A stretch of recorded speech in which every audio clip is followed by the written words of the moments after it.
Chers membres d'Église et chers amis, bonjour. Au chapitre 2 et au verset 1 de la lettre aux Romains, Paul écrit « Tu es donc inexcusable, toi qui juges, qui que tu sois. En jugeant l'autre, en effet, tu te condamnes toi-même, puisque toi qui juges, tu pratiques les mêmes choses. » Le verbe « juger » est employé dans la Bible dans deux sens différents. L'un où l'on juge ce que la personne a fait, où l'on pose un regard critique sur une situation. Nous avons tout à fait la possibilité et même parfois le devoir d'interpeller une personne si ses paroles ou son comportement sont blessants ou contraires à ce que nous savons être juste. L'autre sens du verbe juger est celui où l'on ne juge plus ce que la personne a fait, mais la personne elle-même, où le jugement peut devenir synonyme de condamnation. C'est de ce type de jugement dont parle Paul dans notre verset.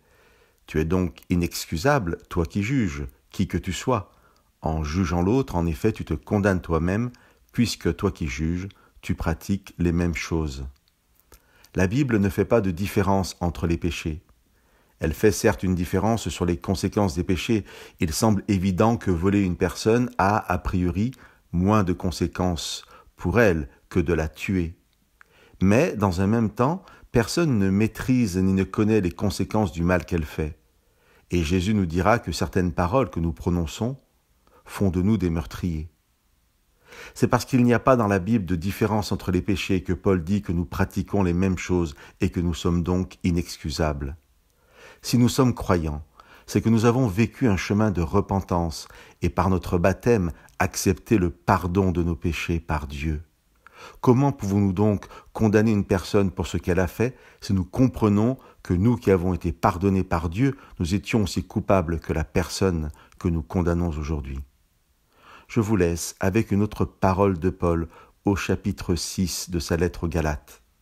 À travers cette lecture, quelle joie de se rappeler aujourd'hui comment nous pouvons accomplir la loi du Christ. Mes frères, si quelqu'un vient à être surpris en une faute, quelle qu'elle soit, vous, les spirituels, aidez-le à se rétablir avec un esprit de douceur. Prends garde à toi-même, de peur que toi aussi tu ne sois mis à l'épreuve. Portez les fardeaux les uns des autres, et vous accomplirez ainsi la loi du Christ. Que le Seigneur vous bénisse.